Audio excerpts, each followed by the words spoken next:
Probate Weekly. Well, nothing really ever gets sold without an escrow officer who's really an independent third party handling the transaction for us. And in escrow, in probate, there are some unique things that have to get done. My experience is every escrow officer I ever asked is an expert in probate, and 9% don't know what they're doing. But I'm really excited to have here today somebody I'm an escrow with on a deal. We came to her as an alternative, and she's done a great job. And the first one we opened up with her, really excited to introduce Charity Skore from Granite Escrow, in this case, the branch manager of the Beverly Hills office.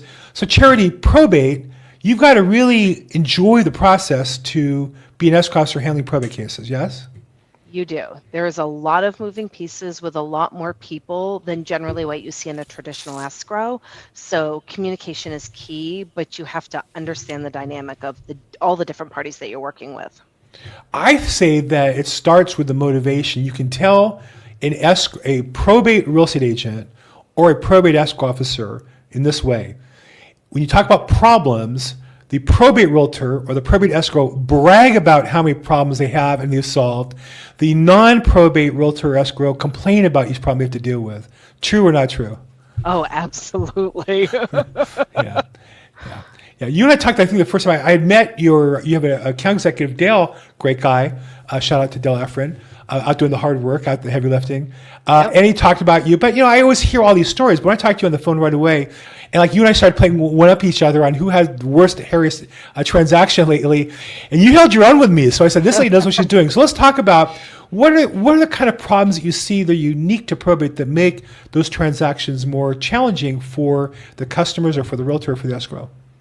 Absolutely. So I think the first thing to realize when you go into this is that when you have an administrator, a lot of times they know nothing about the property. So there's lots of questions that we have that they may not know. And that is tough when we're talking about disclosures. That's tough when we're talking about ordering city reports and things like that have very specific questions that could potentially put the estate at a liability. It makes it difficult. So we have to really know how to navigate those, know how to ask the right questions, or how to problem solve and even come up with the answer that we don't know, but find the right person who does know it. Now, we do business, the one we're doing right now is the City of Los Angeles, and you helped us discover the new requirement for some sort of arborist report or tree report or something for protected trees. And so here we're in a case, to use your point, the customer being in a state, they've never been to the house, can't even get into the house because there's a guy there who shouldn't be there keeping us off. We're trying to navigate through that process. So obviously you have to do some hand-holding both to inform us and help us guide through the process. Absolutely. So the City of Los Angeles has this requirement, and the requirement just recently changed, that you are required under penalty of perjury to disclose if there are protected trees. Well, who knows, first of all, what trees are protected and not protected? And if you don't have access to the property, who knows what even trees are on there? How do you do that? We have retrofitters that go out to the City of Los Angeles to check the retrofit, but nobody who actually does trees. But now we have that option. And now we have an arborist on contract, and we're trying to get him out to the property. And I think in our case, we're actually filing an ex parte order against this occupant to make him let us get the arborist on the property to look at the trees to do a $95 report. And the whole thing is just crazy. Yeah. We're going to spend $1,000 on legal fees to get a $95 city report the City of LA requires. And here's the thing is, we didn't even have an option to have an arborist. What I ended up doing is I was calling my retrofit guy and say, hey, this is a new requirement. What can you do? Do you know anybody? And he's like, what are you talking about? The 9A doesn't call for that. Well, the 9A application for that city report has recently changed. So he went to a couple people he knows, and now that's actually a new service that he provides. So that's something that anybody who doesn't know about protected trees, a lot of times the people living in the property wouldn't even know that. So sometimes people sign that document, maybe not even with the right knowledge, but now that's a service that we've been able to partner and give somebody some assistance. So now we know when we've got a file, we've got the right person to go to. We don't have to delay. We know exactly who it is that we need to go to. I mean, I have a modest-sized house. We got trees in the front, trees in the back. I don't know if anything's protected. How would I know? I still don't even know what the protected trees are. At least someone does. Now, one of the challenges, I think, of probate in particular is everything just takes a little bit longer, right? I mean, just getting approval signed or negotiation signed, escrow documents signed. You add an attorney, you add a second party. Sometimes they can be more conservative. So talk about kind of how you set expectations on a case where it's going to take longer than a standard transaction, commonly. Yeah, it's hard because we're dealing with different people. Like, it's very easy to get the buyer to sign their documents. That's not the problem. But a lot of times the administrators are still trying to pull together documents. We still have to get authorities to be able to order payoff demands. And sometimes the new administrator hasn't even been listed on accounts where we have payoffs. So that's providing additional documentation, that's additional review time. And I find for us the most important thing is communication. I try to send out updates to let people know this is where we are, this is where we are. But it's not even just the signing of paperwork, but the turnaround time to get a court appointment, the turnaround time from the time the court confirms a sale to when we actually get the original documents so we can close. These are not normal timeframes that you can even always disclose, because I'm getting a court confirmation tomorrow and the attorney just filed the order. However, there have been times it's taken me 3 weeks to get one. So there's a big difference in the process that the attorneys have. And it's very much trying to get those updates so we can make sure that the lenders are properly updated for locking rates.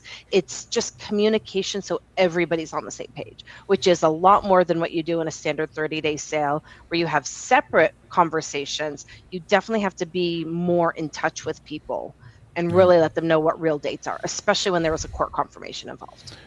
Yeah, and I think the court confirmation process varies so much because for a lot of reasons. One is 9% of attorneys have never done one before. They don't really know what they're doing. And so they're kind of misleading everybody as to what to expect. Second, the realtors don't know what to do and are hesitant to step on the attorney's toes, for causing problems getting in the middle of something. At the same time, sometimes you have to push people, like any customer. You have to kind of push your customer gently to get them into action, and attorneys will take off for a week or two on vacation, and you're stuck without your documents until they get back. That's not, as realtors, we don't normally deal with that. That's not a normal realtor experience to wait 2 weeks because the real estate agent's on vacation for 2 weeks, right? That's not really, and even your case, I'm sure you've taken some time off, but some of your office is covering your desk, I would think. You have different offices or whatever. Yeah, no, exactly. It's a completely different, and not only that, but on the buy side, in knowing as an agent, knowing what the real probate process looks like to make sure you're providing the best service to your client, knowing at court confirmation somebody else could come in and overbid. There's a lot that goes into it. Probate's not for the faint of heart, but it's also trying to educate people that way they don't go in and just have no clue and get totally blown over and make errors. I have a file right now where the buyer's agent, as part of the deal, removed all the contingencies. And there's a lot of issues going on. And now we've got that, hey, we've got a deposit, contingencies are removed. It's technically legally allowed to be the seller's deposit. And it's just a mess. And if you don't know what you're doing or you don't know what the possibilities are, you can find yourself in a little bit of a pickle. Yeah. I also find that some of these things aren't so well defined. One example is I've represented buyers who overbid and won, and I've represented sellers who had properties that were overbid in court. And one of the questions is always, when you overbid, does the new buyer sign the same contract as the old buyer, or does the new buyer not have any contract at all other than the overbid form, and then you start with your escrow from there? And I believe, I'm not an attorney, but it is in English. I've read the code, and I talked to attorneys about it. It's not clear. As a broker, our company, EXP, one of the largest in the state, allows us just to use the overbid form and then from there escrow instructions to come together. But that requires us to agree on the escrow company, the title company, and some of the other terms. So that can become a little wild if you don't know what you're doing. Now, I imagine you must be involved in some of these where nobody really knows the right answer. There is no real right answer, I think, in this case, for example. And you're kind of in the middle. You're the middle person in a sense. How do you arbitrate those? The first thing is finding out what I'm getting. I have some people that I do a decent amount of probate with. They actually, thank goodness, have an overbid sheet that gets attached to the actual court overbid. Correct. Where it goes into who's paying what fees. Because the overbid sheet just basically is a dollar amount. You bid a dollar amount. All the rest of the who pays city reports, who's paying what fees, who's responsible, all of that stuff is not listed. So I have a couple of people that I work with that actually do have a sheet that they kind of mark what those answers are. I've had some people who go by the same contract, and it's really different. So the key is, what documentation are you giving me? And then comparing it to the old contract, what's going to be different. That way I know what I'm going to end up using. And like you said, every agent's different. Every attorney's different. There is not the same clear line. We need this plus this to get to our end result. It's kind of a windy street, and we all figure it out together. But that's why being educated in this is so important, because you don't know what you don't have until somebody tells you, oh, you don't have that, or you don't know that. Well, and I think whoever the listing agent is that has that denim smart to protect their client that way, right? Because you have the option when you sell a property in court and say, well, we're selling it, but here's all the conditions that we're selling it under. And as a listing agent, my job is to protect my client. Of course I would do that. On the buyer's side, if they don't do that, oftentimes I have the listing agent say, oh, well, you have to sign the same contract the other buyer did. No, it doesn't say that anywhere here. We agreed to pay you this. Here's the property as is conditioned. Here's my buyer's name. Here's your check. We're in escrow. And that reality is a harsh reality for listing agents that don't know what they're doing. And I deal with that. I mean, I probably do a couple of those a year, and it's been nice business for me. But it's always a rough discussion because they don't want to hear about it.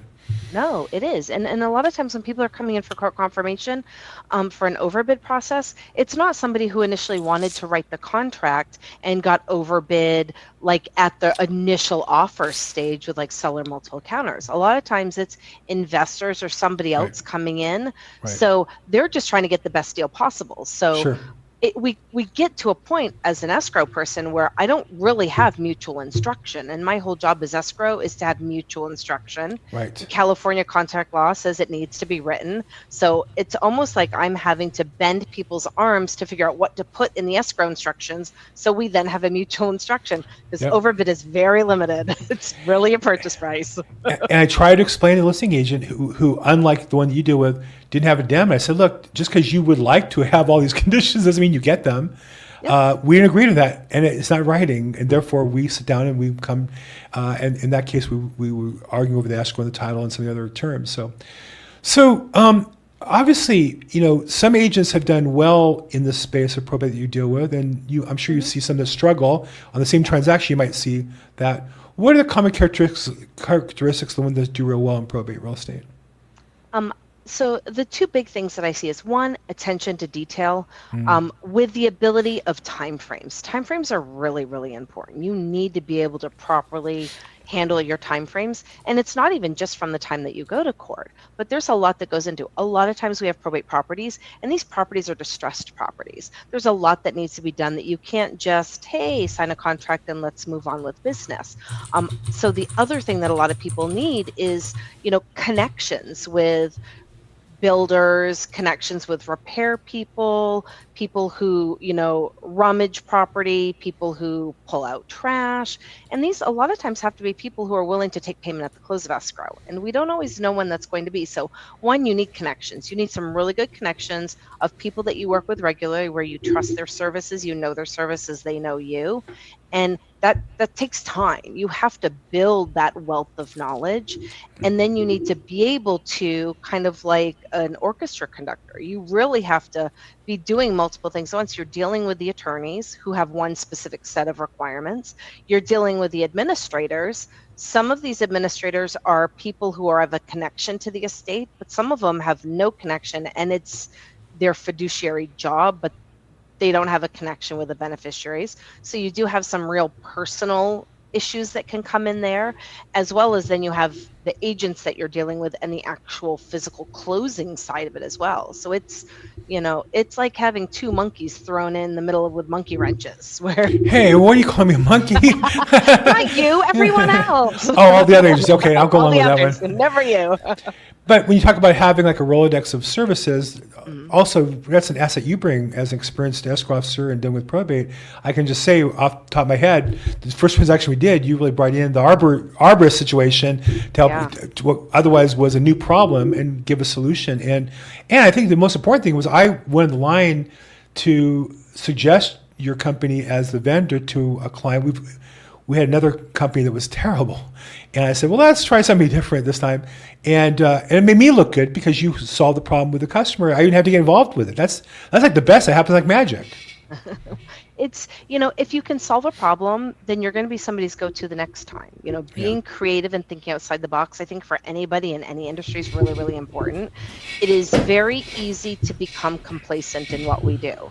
And as a real estate agent, as a lender, as escrow, if I define myself in a specific box where these are what I do and it's outside my scope, then that's how I'm defining myself. But if I can open up my box and say, hey, bring me your problems, let's see how we Right. can fix them, you're just serving people better. And in the end, that's what we do. We're serving people who need to close out estates, people who want to buy homes, agents who need, assistance with their transactions, lenders. We're just a service job. I'm not bringing you ranch, but I'm still serving you. I was trained initially through a kind of a sales trainer system where we were trained to only focus on meeting with clients over listings and spend all our time working on getting new listings, and which is great. But on one hand, it's a competitive business. On the other hand, it's not very fulfilling because then you feel like a hired gun versus, to use the words that you just used, that our job is to solve people's problems. Yep. And I want people to call me with problems that I solve for them, or I want to connect them with people like you who solve the problem without even coming back to me. So they go, wow, I had a problem and you, Bill, your team solved it. Charity did a great job. Thank you so much for introducing me. Wow, that's what we want to do. We want to, and I think ultimately that's how we get paid. We get paid not to get people to sign and write us a check. We get paid to solve a problem for which they write us a check and sign paperwork. Yeah. Yeah, I think you really hit that right in the head. So the other part I would say is, for those who are watching this, real estate agents are often scared to get involved in probate because they'll say, I don't have a deep Rolodex of all the services. And I think one thing we've covered here today is, A, you want to have vendors who have other vendors. Terry is an escrow, has other vendors. And B, I think that if you commit to solving the problem, that's the key. You'll find the vendor if you put the time in on it. Meaning, people say, well, I don't really know anybody who does X. And I'll say, okay, you don't know anybody who'll do a junk out, let's say. If I paid you $1 million to have the house cleaned up within a day, could you get it done? Well, yeah, of course. What would you do? Oh, I do this, I do that. Great, just do that. You don't get $1 million, you'll get $25,000. You'll get $10,000. But that's what we get paid to do, is to solve those problems. And I think what strikes me about you is your attitude of course, that's what we do. You're like I don't want to say old-time escrow officer because that makes you sound old, but you are kind of the generation that's dying out of escrow officers. The other ones are trying to be so efficient with all the AI and technology and all this. They don't touch the paperwork. They don't talk to the customers. Yeah. But I think the old school escrow officers that I worked with, grew up with, loved the problems and solved them. That's how they created their following. Well, one of the things I did, as I started to build my book of business many years ago, I went with one of our marketing reps and we went to this mixer, and I saw the way she went around the room and she connected with people, and she found people who each had a want or need that connected with each other. And when you can help somebody solve a problem, you're building a relationship. We're not in the business to do one deal. I can do an escrow deal and never see somebody again, but that's not the point of this. The point of this Right. is to find people that we trust that are partners, Right. and hopefully long-term partners in whatever the different kinds of business that we're doing. And as a real estate agent, if you want to do probate, I think it's great to get out there, meet some contractors. This builds your Rolodex, not just for probate, but what about the first-time home buyer who needs to put an addition because they get a new baby? Or providing a service will allow you to retain clientele as well. It gives you another reason to reach out to somebody. Hey, just so you know, I know you bought your house last year. If you need this, I've met this great person who does this. It's building relationships. I am not in this business for the one escrow that I'm doing. I'm in this business for relationships, and those relationships will mean I don't necessarily need to worry about counting the escrows that come in, because I'm working on solid relationships. And it makes it easier when you're accountable with people as well. When we work together a lot, I'm gonna figure out another way to help. If we've come up against a rock, well, how do we get over that rock? We do it together. So let's talk about the market overall. Your business is in Beverly Hills, but like me, your business is the greater Los Angeles area, I would imagine. Yeah.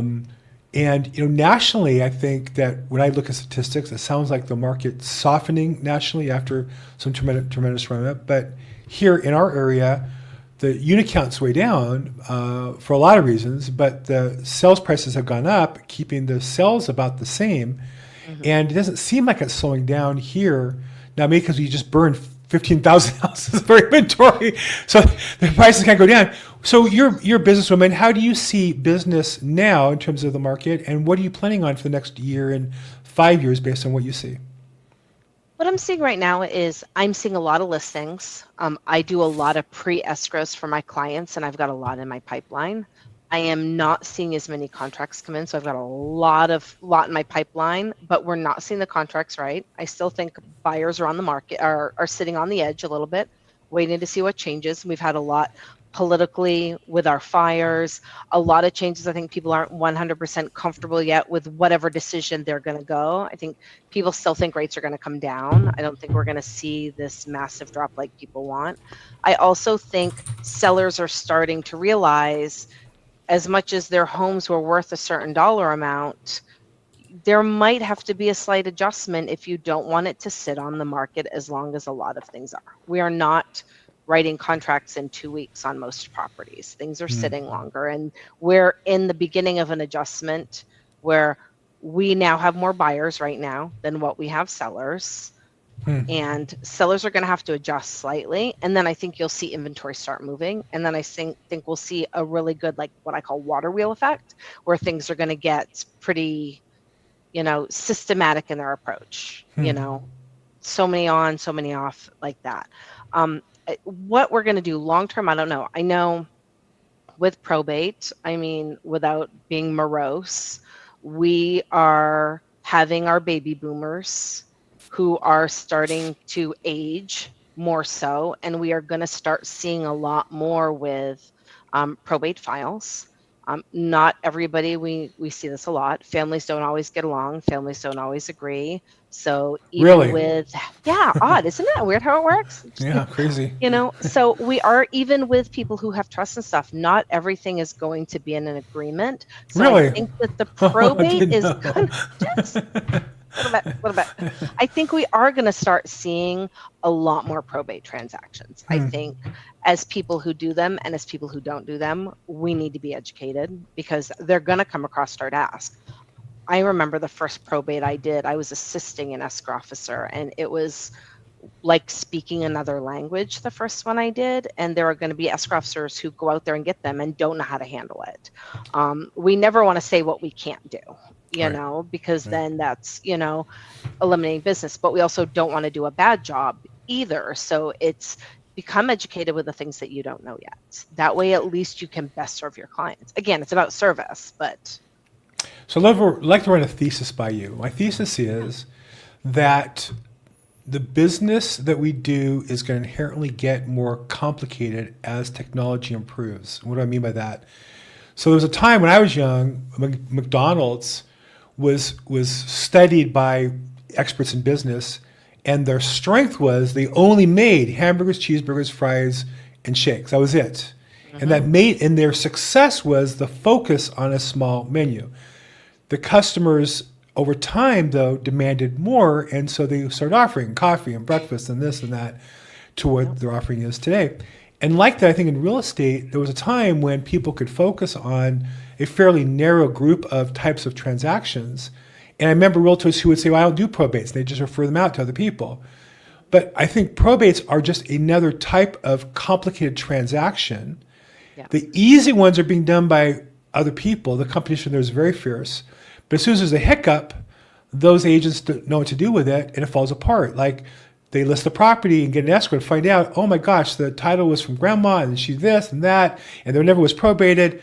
I can't close the escrow, and the thing falls apart. And then that person calls an attorney who calls me, and we sell the house. But that's not because I specialize in probate. It's because I take on tougher transactions where other agents kind of give up on it. So the moral of that story from where I sit is all of us need to think about broadening our product menu. Like in my case, I used to only do residential. Now I do non-residential, because the same probate case that had a couple houses had some lots and had a commercial property and had a multifamily property. Why would I not? I do all the hard work on the probate work. Why wouldn't I do the sale, which is relatively speaking easier? Okay, so your thoughts on the thesis that in your business, for example, I think you're right, there'll be more probates because people are getting older, but I would say also just the transactions are getting more tough. The title companies can find more defects, require more fixing. The fixing is more difficult because there's more technology to challenge the fixes in court. And that's why if we focus on solving those problems, our business will be more like that, but that's where the market's headed to.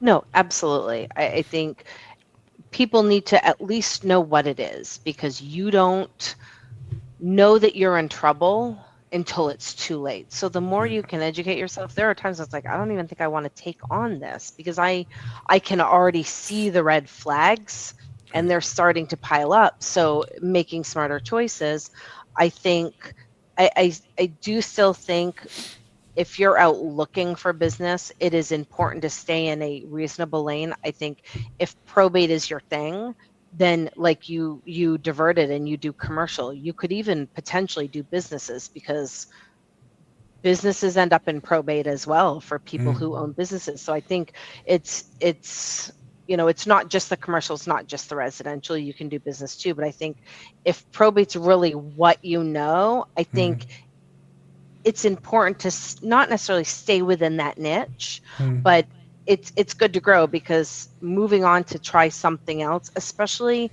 I'm talking like newer agents who want to do all types of transactions, we have to be very, very careful of that, because it only takes one mess up to really like blow a reputation, and that's really, really important. And you better have a good relationship with your customer that you're doing this first couple of deals on. I got lucky. A customer who said, Bill, I want you to do it. I don't want you to refer it to somebody else. I trust you. You'll figure it out. You'll learn. If you make a mistake, I'll be okay with you. And it really helped me get through the first few. Okay, so let's also talk about the business of real estate brokerage, because you must deal with people with all types of brokers. Those are your customers and regulars, those that are not, small independents to large corporations. It just feels like the industry is broken. I mean, now it doesn't really affect my business personally in the sense that it doesn't affect my ability to list a property, sell a property. I still get good service from my brokerage team, but it just seems the industry, the companies are so stressed that the agents are struggling for business.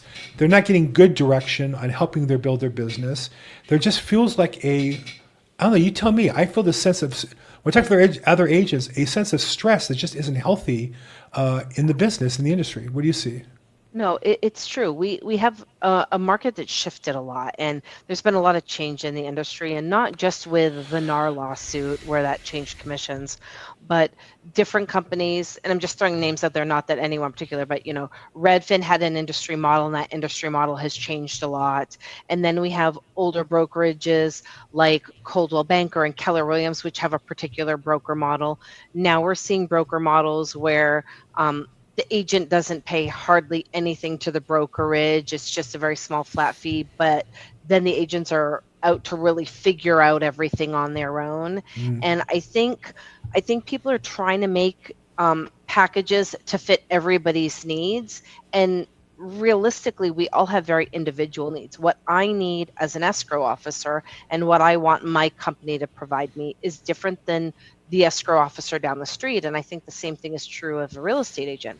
Some real estate agents really want that guidance of a team. Some agents want to be left alone and to do it all themselves. And I think because there's such a big influx of differences of what people want now, because the sky's the limit as far as what we can have and build, I think you're seeing brokerages kind of tailspin with how do we service the needs, and then how do we build a lot of money on it. And then we have a lot of people who are talking about ancillary services, escrow companies, title companies. Lots of brokerages now are focusing on those things and not so much on their own agents as well. So it's really interesting how the dynamic of what a brokerage really does for their agents has changed a lot. I don't know what's good and bad. I've never been a real estate agent, but I could see feeling like a tailspin as an agent trying to figure out even where to go, who has my best interest. How can it go wrong? Brokerages opening their own escrows and title companies because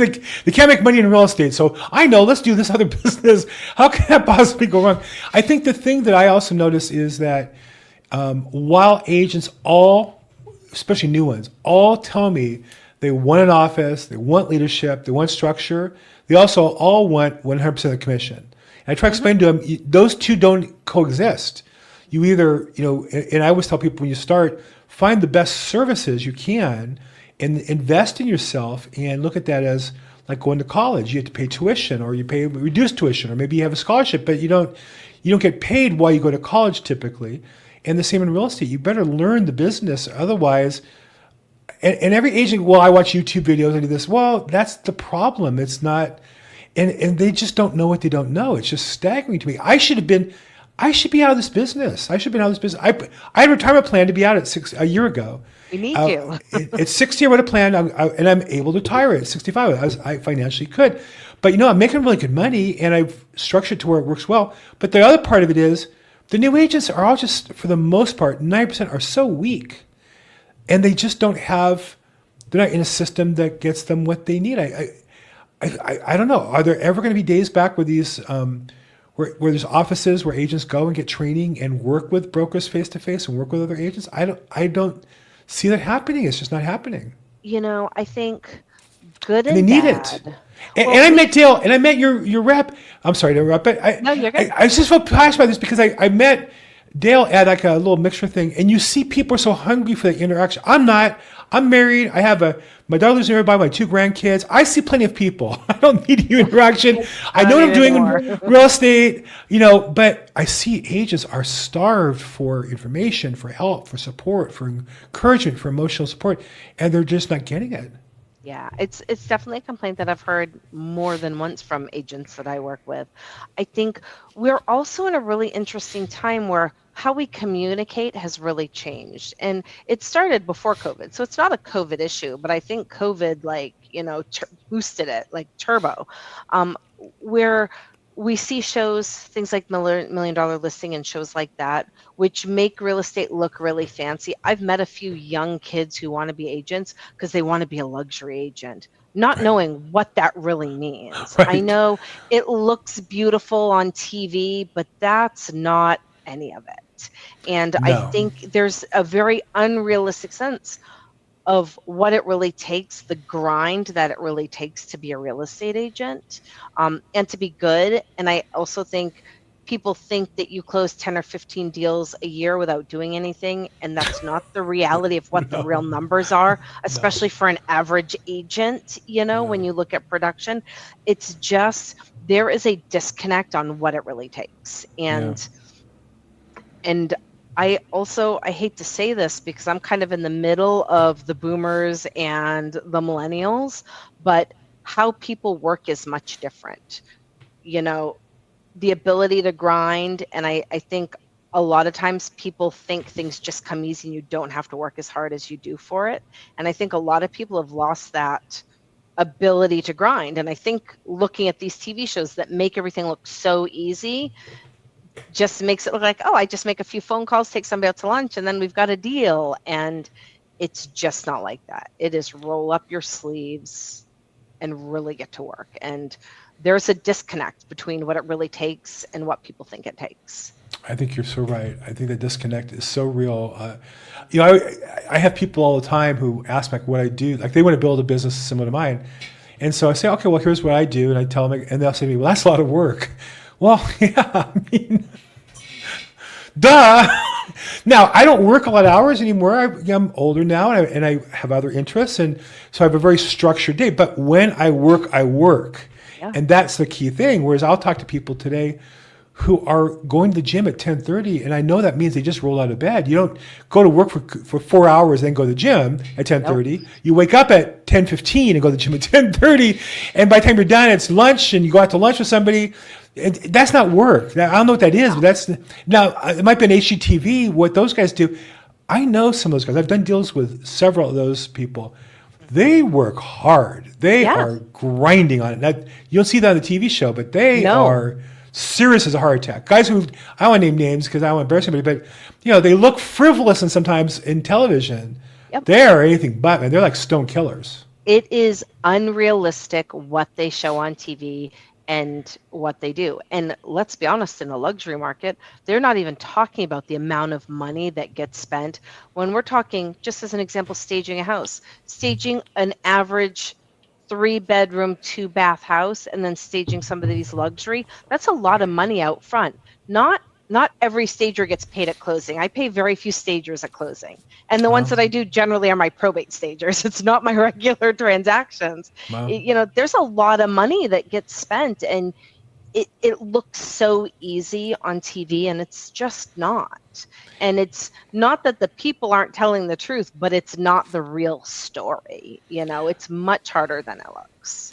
And people, often say, well, do you do these kind of properties? And I say, well, I could do it. It's just, I don't do it. It's a lot of, to get that business is a lot of work, and the way it's sold in this market. And it also seems to me that most people who list in that luxury world, every listing is really an advertisement for the next listing. Where in my case, my probates are I'm just trying to sell the probate for the estate. I don't ever use a listing to get another listing. I don't have to at this stage of my career. Maybe if I was younger, I still would. But in the luxury market, you have to use that listing as your billboard. Otherwise, that's the whole marketing program, right? Is having a listing and selling it. Yeah, you have to have the big numbers to get the big numbers. It's different when you're talking with, I don't want to say a normal market, but a regular traditional home of an average person. There is not all this, you don't need it to be told to everybody because you're just trying to help a buyer, help a seller. It's much different when we're talking high-end luxury. But that's what's on TV. They're not showing shows for the kind of average transactions that happen. And even LA is a much different beast than if we're talking about, Phoenix, Arizona, if we're talking about, places in Tennessee. Like, business is not what they show on TV. It's so completely unrealistic. Right. But that's what everybody looks to, and you're like, oh, I think I want to be a real estate agent. Yeah, I do. I love what I do. But I don't do that. That is a whole nother. You have to commit yourself to it. You have to. That's a whole business. It's a niche. And it's a competitive niche. A lot of people do it. A lot of people who do it for free. A lot of people think it's fun to sell luxury homes. So now you're competing with people who will do it and make no money. I can't afford to do that. I need a business where I can make a profit and provide for my family and my community. So I've been putting out this area of questions for a while here as we kind of move towards wrapping up. Working with attorneys. So there's some great ones, and there are some that are not so great. And oftentimes you mention how important the communication is. Yeah. I find sometimes that I'd be very careful how I communicate with attorneys. I make sure that they feel like they're in charge and they feel like they're telling me what to do, when I'm really kind of trying to get them to do something that they haven't thought of yet or whatever. So talk a little bit about, and you also must give instructions to your staff or when you deal with attorneys, kind of what are some of the best practices on how you can be effective in communicating with people who are really experts in certain areas, but maybe not experts in the activity that you're working on? So it's hard, because I will say this with probate. There are times when the agent is the one who's really leading and guiding the transaction. There are times when it's the administrator, and then there are times that it's the attorney, and sometimes it's all three. So I get all of those kind of commingled together. The attorneys know their law, but I will say, especially in a title clearance, when we're trying to get title insurance, just because something is a legal document that title can accept, it doesn't mean that they're willing to insure it. And having that really hard conversation, it just takes directness, especially with attorneys. I find you have to speak as you know what you're talking about. You cannot be wishy-washy. Right. Because, in doing this as long as I have, I know what the title is willing to take and what they're willing not to. And it's very easy, especially title's probably my biggest issue that we have when we're cleaning things up, and where I get most of my communication with attorneys and stuff. And, being that go-between, you need this affidavit for this reason, because title is issuing a policy that nobody else has a claim. And just because maybe it's not legally needed doesn't mean title's going to issue that title policy. And a title policy and recording a deed are two very, very different things. You're so right. I've had attorneys say, well, we don't need to do a notice of proposed action. I say, well, I agree with you legally, but this title company is requiring it. So we have two choices. We can either do it, or I can shop for the title company that might not need it. And I have on occasion gone to different title companies and taken the same case and got them to waive certain things. Yeah. As I always say to title companies, it's title insurance. It's not that you're doing title guarantee. You're insuring it against reasonable odds. You don't get a guarantee, or else we wouldn't need title insurance. It would be necessary if we could read the law and figure it out. So, but I do think that you're 100% right that talking to them in a way that is respectful and saying, "I appreciate it's not required by law. I'm glad to waive it, but I'm going to waive it. The title company gave me a magic wand. I would love one." Yeah, and sometimes it's nice to be able to defer that. I completely understand what you're saying. Unfortunately, this is not my requirement. But I have done most of my business the whole time I've been doing escrow is, what can I do to help you? So let's creatively come up with it. If people believe that you truly are on their side to help them, they will understand when you can't, because you've tried with whatever it is. And I think that that's the approach that I take. It's grace, it's kindness, and it's letting people know I'm here to help. What can we do to creatively come up with, maybe we can't get a document that we really need. So what is our roundabout? And if you're part of the team to fix it, they're not going to give you as much grief if you just say, no, sorry, it is what it is. And while that may really be the right answer, sometimes we like to take our pills with a little bit of spoonful of sugar. And I just think it's important. I try to be nice. I had a case where a title company wouldn't insure something that I knew they should have been able to. And it was a kind of obscure case, but I did my research. And I think sometimes some of these companies, they're high volume and they just don't spend the time to really get into it. And so I actually went to another company, got them to approve it. Before we canceled, I called the rep, hey, we're going to cancel these. What? I need to have a call with you and the underwriter. And the underwriter was explaining why the other company was taking a reasonable risk. And I said to him, to be honest, I don't really care.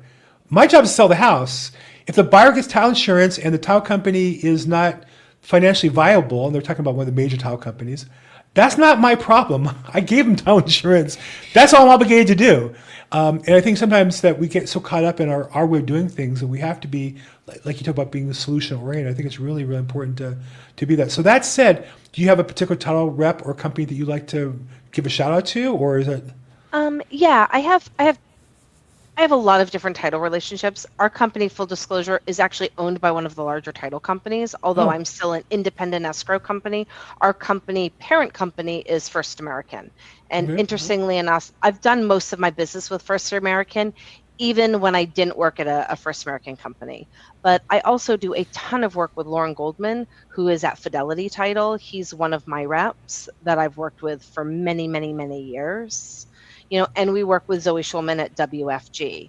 And the thing that I will say with title is there are so many different title companies. Some title companies are direct insurers, like the First American and the Fidelities. They issue their own insurance policies. But there's lots of smaller title companies that aren't the ones who are actually the one issuing the title policy. It's a different insurer who's issuing it. So sometimes their requirements are not even really their requirements, but it's a national underwriter who has different requirements. Right. And it makes it really hard, because the other thing that I see with title is if they've been bit by something, they're way more cautious of it. Yes. So even if it makes sense to one company, it doesn't to the other. Sometimes it doesn't to the other because there's been an issue.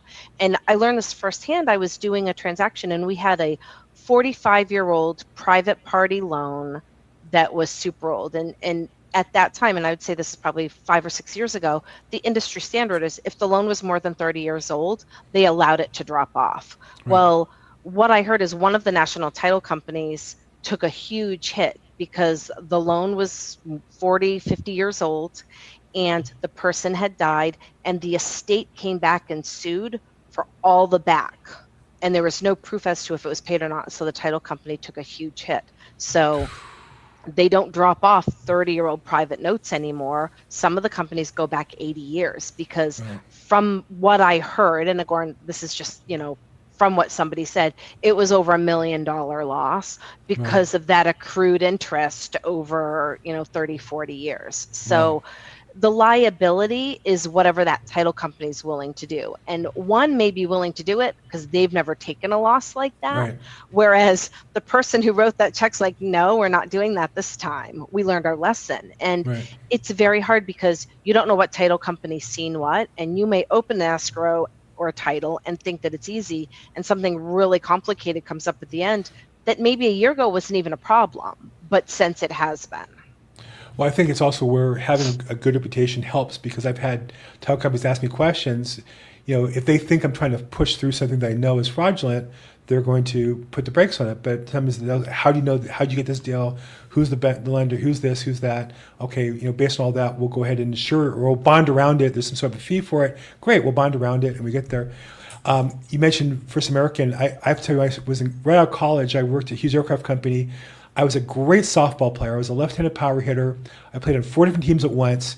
And First American sponsored a couple teams, and they were like the competitors. And every league I was in, they were like the top team, and we're beating them. And so this day, I hate the company named Fat Cola because of that. Though they're a great company, they're great. So I think a First American title based in Santa Ana, great company. When I see the Fat Cola logo on a guy's baseball uniform chest, I think, oh, I hate them. So they're your enemy instantly. It's like 40 years later, I still harbor this grief against these guys that play softball with me. Probably some nice real estate agent, I try to do business with or something. So title is like escrow. It's relationship. Yeah. I have relationships with title officers that I've worked with for 15 and 20 years. And when you have that relationship, when you say, listen, I know this is fact because this reason, I don't have this piece of paper that we need, but I'll make sure you get it. Sometimes that's enough for them to say, okay, we'll let it go. Whereas when you're going with somebody who you don't have a relationship with, it's like I'm nobody important to them. So like with the attorneys that you work with real estate agents that you work with, title and escrow, relationships matter. And the more you build on those relationships, you can work through the difficult things and really problem solve, because you've just got that one extra, get out of jail free card that you can pull out on a moment that you need it. Well, speaking of relationships, Charity, ours is relatively new. We started, you've done a great job for us so far. I'm really looking forward to good things. I really appreciate you being on the podcast today to share. I know you have a tremendous experience and a breadth of knowledge, because I've worked with it even this first transaction. So thank you so much for sharing with us today. For anybody who's interested in getting more with Charity as far as getting help on your escrows, you can reach out to her. She's at Granite Escrow, and she's actually the branch manager of the Beverly Hills office. There's a picture of Dale, who actually was the matchmaker that put us together, but he's their account executive. And there's her LinkedIn as well. Branch manager, senior escrow officer. And then as far as her contact info, we'll put that in the banner down below. And she actually gives her cell phone number. So don't give that out unless you're serious about doing business with her. And then her email address. Call her with problems. She likes it. She's old school. I have a client, and his hashtag for me is hashtag charity for clarity. Whatever question he has, he's a lender. Whatever question he has, he calls me. Sometimes I'm on speakerphone with an agent who has a question, somebody that I've never worked with before. If we can help people, we can help people, and it's just making another connection. So reach out. I'm on social media. You can't miss me. All of my profiles are open. I'd love to help, whatever anybody needs. And even if it's just a phone call and a quick question. We did a great job so far with us. I really appreciate it. Looking forward to doing more with you as well. And this one, we're trying to get an escrow here. We're in escrow, trying to get this one closed. So we'll see how that one works out. Cherry, thank you for your time today. Have a great week, and we'll talk soon. In fact, we might be talking on this deal. I think I have to get back to you tomorrow, Friday, anyhow, but we'll talk soon. I'm available. Okay.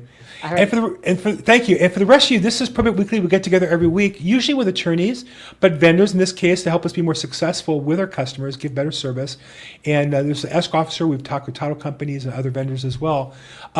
If you like this episode, give me some comments. If you don't like it as well, if there's somebody you think I should be interviewing, feel free to put that in the comments as well. Subscribe if appropriate for you or not. I'm at Bill Gross Probate on social media. As always, make today your best day ever. Thank you so much, everybody.